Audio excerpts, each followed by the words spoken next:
All right, so let's talk about arpeggios. Basic definition of an arpeggio is that it is a broken chord. So rather than playing G7 like that, I play it like that. I just break up the notes. Now, when practicing arpeggios, there's many different ways in which you can practice arpeggios. I'm sure you can get a bunch of exercise books and whatnot. Really, you can come up with your own exercises for practicing arpeggios. Let me give you a couple that I would suggest that you do. First of all, just start with the tried and true. You know, pick a chord, maybe a dominant seventh chord. I'm sure you can find the fingering online for the arpeggios.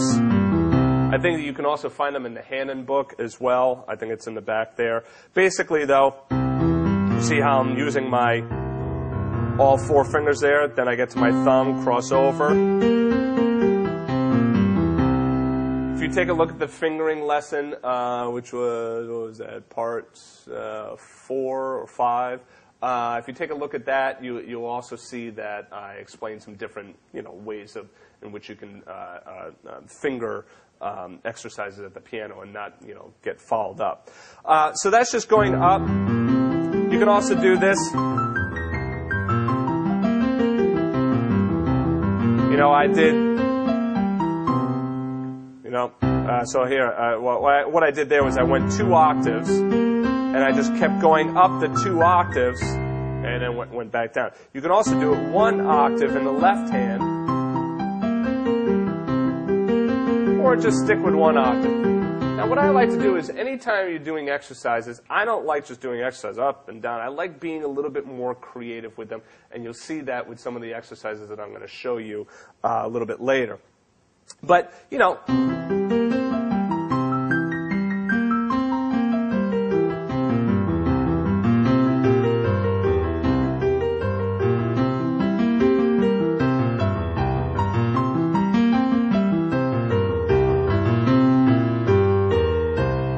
see how I was mixing? I was going eighth notes in one hand, quarter notes in the other hand, and flipping back and forth, all right? Just do this on the fly. Now, don't get me wrong. It's going to be difficult to do that if you've never done this before, all right? So do it slowly. Be patient with yourself. Understand it's probably going to take you a week, maybe even 2 weeks to kind of get that in your fingertips. Do it on one chord that's easy. An easy chord would be like C minor 7. That one's not that bad because you have your black notes that you can kind of lock in with.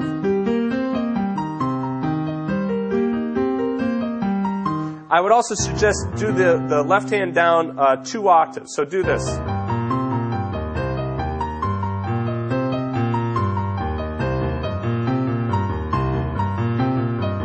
If you're just getting started with something like that, 1, 2, 1, 2, 1, 2, 1, 2, 1, 2, 1, 2, 1, 2, 1, 2, 1, 2, 1, 2, 1, 2, 1, 2, 1. Because it's 2 notes in the right hand for every 1 in the left, and then 2 in the left hand for every 1 in the right. So 1, 2, 1, 2, 1, 2, 1, 2. Or 1, 2, 1, 2, 1, 2, 1, 2.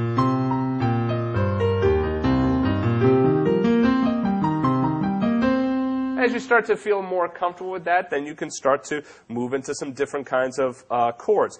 One exercise that's kind of cool is go up minor, then dominant, then major. Dominant, minor. So you see how I went from minor, now I'm going to C7, now I go to C major 7. Okay, so I'm changing the chord quality. That's kind of a cool exercise to do as well. You can do things like just going up, pick any chord. That's always a good one to work on as well, just to kind of get comfortable playing your different types of 7th chords. There I was just doing minor. Try going down.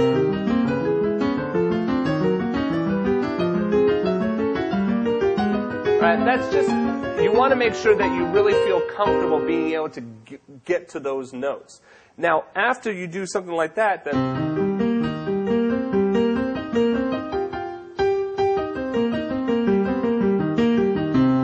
really making sure that you can go through all of the different inversions of that arpeggio. Now, if that's too much for you to do, and actually, even if it's not too much for you to do, try this down here. just play root 3/7 and then go through those different inversions in the right hand. Make sure you come down as well. Going too fast, Willie. Sorry, let me slow it down.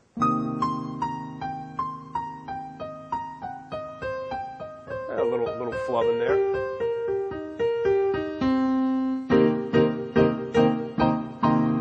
You got to go easy on yourself with the arpeggios. You're going to make mistakes. I mean, these are like just plastic keys. I use this keyboard because, well, I got a good deal on it. So, you know, these plastic keys, you're gonna flub a note here and there. Don't go nuts on yourself, right? Not like, you know, don't get crazy. Just try and stay and relax with what it is you're playing.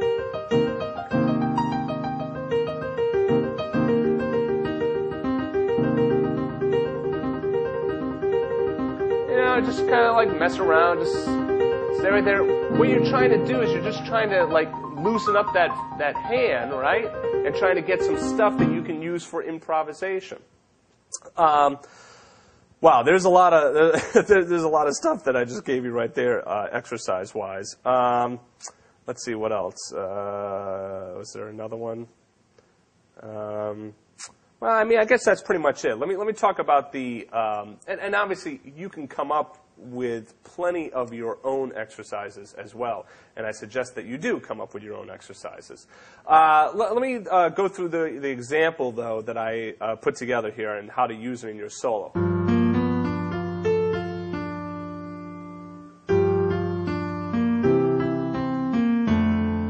I just remember the other thing that I want to tell you about. Use the arpeggios to go to your upper structures. All right, I'm going to include a chord tension chart, right, in this lesson. All right, so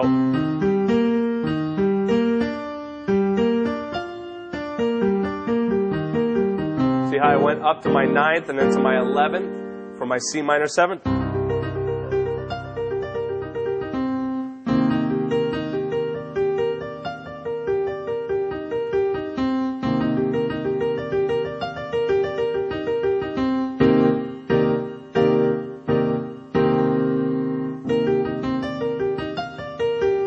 As well. That's another variation. Jump up to the next.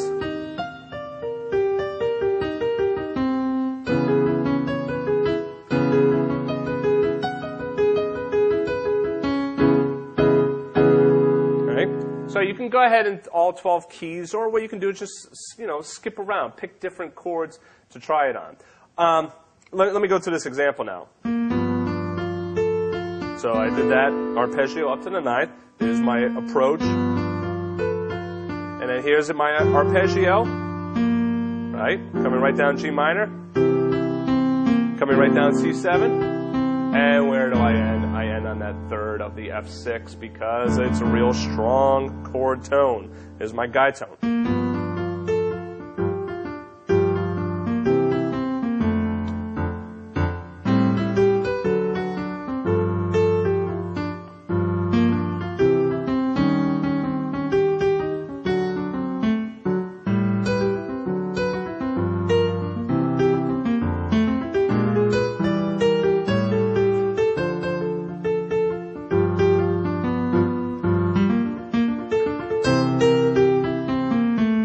That's just going through the whole first part of our Love Is Here to Stay using those arpeggios.